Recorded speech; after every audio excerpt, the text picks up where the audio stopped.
இந்த திரைப்படத்தோட தொடர்புடைய ஒரு தம்பி ஒருத்தன் ஏற்கனவே இந்த படத்தை பற்றி என்கிட்ட சொன்னான்.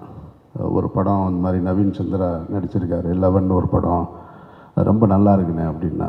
அப்படியான்னு கேட்டேன். ஆனால் இந்த படத்தை அக்பர் சார் தான் ப்ரொடியூஸ் பண்ணியிருக்காருன்றதுலாம் தெரியாது எனக்கு. அவரும் ஒரு ஃபங்க்ஷன் கூப்பிட்டாரு, சரி அவர் கூப்பிட்டாருன்னு தவிர்க்க முடியாமல் வந்துட்டேன். வந்து பார்த்தா இங்கே பிரபு சாலமன் இந்த படத்தில் உள்ளே இருக்காருன்றது, கிரியேட்டிவ் ப்ரொடியூசராக இருக்காருன்றது இப்போ தான் தெரியுது எனக்கு.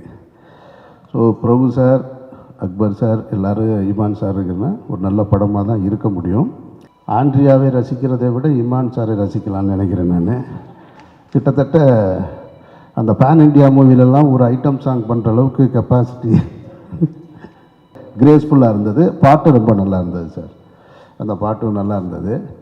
ட்ரெய்லர் காட்சிகளையும் பார்க்கும் பொழுது ஒரு ஹாரர் ஃபிலிமுக்கான அந்த தகுதியோடு இந்த படம் இருக்கிறத நான் நம்புகிறேன். நான் கும்கியுடைய பாடல்களை இந்த படம்லாம் தொடங்குறதுக்கு முன்னாடி மொத்தமாக ஒரு 5 பாட்டையும் கையில் வச்சுக்கிட்டு பிரபு சாலமன் எங்ககிட்ட ஈசிஆரில் ஒரு இடத்துல காமிச்சார்.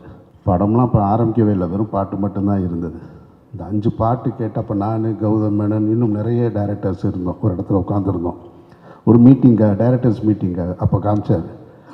அப்போ காரில் வரும்போது என்கிட்ட, அண்ணே நீங்கள் கேளுங்கன்னாரு. ஏன்னா 5 பாட்டு 6 பாட்டுமே ஹிட்டு பாட்டாக கொடுத்துருக்காரு. அப்போவே தெரிஞ்சிருச்சு அந்த படம் வெற்றின்றது.